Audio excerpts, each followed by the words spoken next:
day, good morning, good evening. I don't know. We're different time zones. Thanks to Zoom, we have this opportunity to meet for the workshops from all over the world.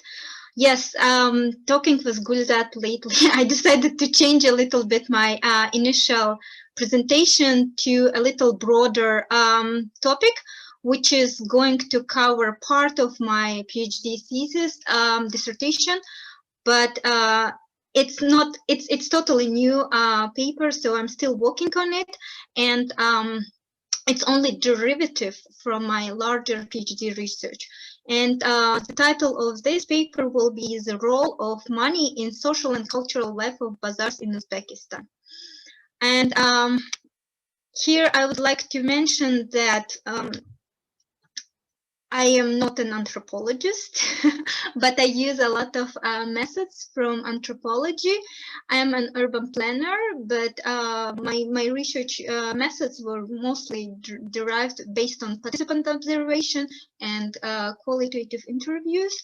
However, because this is kind of a new topic, which Gulzat invited me basically in December, right before submission, November, December, to try to submit paper for this workshop, I haven't done specifically in-depth interviews on this topic with my respondents, because my PhD respondents interviews are from previous years when I was still in Uzbekistan.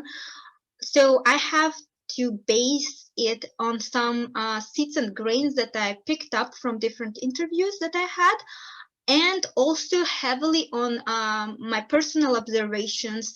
I have the privilege of being from the region which I'm researching, so I lived a lot of my life in most of my life in Uzbekistan. Only during my studies I've been living abroad, and I'm also basing this research on my personal experience as a being shopper at the bazaars, and I will speak more in details in my presentation. So in the content of this presentation, I would like to explain that this larger chapter is social and cultural space of bazaar. As an urban specialist, I am like mostly interested in the space. However, space is not only just a physical form, and the bazaars are not just considered of just some structures, but the one of the key elements of bazaars that make them happen and turn them into a real bazaar, these are people and the interactions and their like communication. So that's why this chapter is quite important for me. And as bazaar is still an economic arena, commercial space mainly, money plays a key element. It's one of the essential parts of bazaar's life. And here I wanted to discuss different types of bazaars that I used in Uzbekistan, but I wanted to make sure that these are the ones that I extracted from my research at this moment. However, I'm not claiming that this is the only limitations. Perhaps there are more. And also, I would like to point out that I'm using mostly the Uzbek spelling and Uzbek terminology, and I do acknowledge that in some other countries, in the neighbor countries of the region, there could be similar concept, but with perhaps a slightly different name, perhaps similar. But I would agree that we could share similar notions in other regions as well. And then I would like to talk about how bonding and social networks are created based on money transactions at bazaar. And finally, I would like to point out that social and cultural space is created by honor and reputation of different bazaar sectors. This is specifically mostly those who are there in long terms, meaning merchants that trade for years, not only 1 or 2 days, in the same way as the customers who come on a regular basis. So I wanted to try to give you a bit of interview. I hope that it can play. It's not their story. Probably not. Sorry. So I just wanted to show you, it's just one picture, but I couldn't show you any money transaction because while I was conducting my research in Uzbekistan, it was difficult to take pictures in Uzbek bazaars because at some moment we weren't allowed to take pictures. It was related also to some security measures, but also to the authorities' control over bazaar spaces. So I don't have many pictures on money transactions. Therefore, like from my this will be based on my oral stories, basically. So I wanted to mention that first of all, bazaar, it's not just a space which have a very formal structure. Bazaars are in Uzbekistan, they have historically established culture, and this historically established culture is dictating the ethics and code of conduct, which is comprising the normative base at the bazaar. However, I cannot claim that current days bazaar are similar to the ancient times or medieval times, how bazaar operated in Uzbekistan on the territory of Uzbek cities, I would say, not Uzbekistan. Uzbekistan is a modern country. However, the modern transformations, which are in the post-Soviet time, they indicate that this normative base, meaning the ethics and code of conduct, are slightly changed according to the new waves. So money, it's a key element at the bazaar, and I just throw in this picture showing that Uzbek bazaars are mainly working on cash-based transactions. So in my reference further down, I will point it out whenever I mention money that I would probably mean that 90% are done through cash transactions. Although the implementation of non-cash transaction has been tried to implement by authorities from still very much era, but it's still not really possible and it's too difficult. Probably more than half of even nowadays, more than half of transactions, especially like a small amount, cheaper transactions, so cheaper goods are based on cash based. Nobody can pay with a card. So let's talk about these 4 types of money that I wanted to talk within this paper. It's like Qarz, which is debt in the bazaar, halal pool, POS money, Barakah, benefit or usefulness of the money, and Pochin, which is first sale. I will go deeper into this further. I want to say that I'm not claiming that I'm doing the first time research. I know that some of my previous colleagues from Central Asia have done, and I can see that Aysalkun Batoeva is here today, so she probably can question me on some of the concepts. But nevertheless, I will speak about the Uzbek concept of Qarz. So Uzbek concept of Qarz, it's a debt which is doesn't have a negative connotation, but it's more or less is based on the informal activities at the bazaar, when it's kind of an instrument that helps to create trust and bond between the customer and the merchant. And the merchant, it's kind of the input for the future to secure a permanent customer, which is called like a regular customer, which is called the постоянный покупатель. And for the buyer, for example, if they happen to have shortage of cash with them or don't have, forget their wallet, they still can get the goods that they want, but it will be in terms of Qarz. And usually it's like a relatively small amount, it depends, but it doesn't involve any like a formal written note or something like this. It's basically like an oral agreement between the buyer and seller.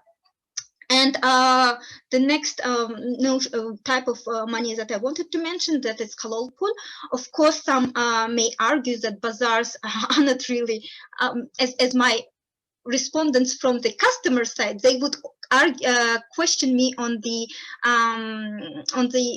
ethics of merchants, because they believe that the merchant's idea is always to cheat on the customers, on the buyer, and take as much money and give as little goods or not. But this is not when I go deeper into my interviews, then it reveals that it's not actually like this. And still merchants, they do follow their own code of conduct, as I mentioned. And halal pool, it's reflecting on the Muslim culture, which doesn't allow them not to take more than it's a fair price for the goods.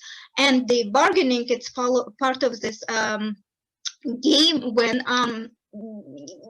when they come into agreement. So cheating at bazaar, it has more or less like this game type of nature, which basically means if you are allowing yourself to be cheated, then you deserve it.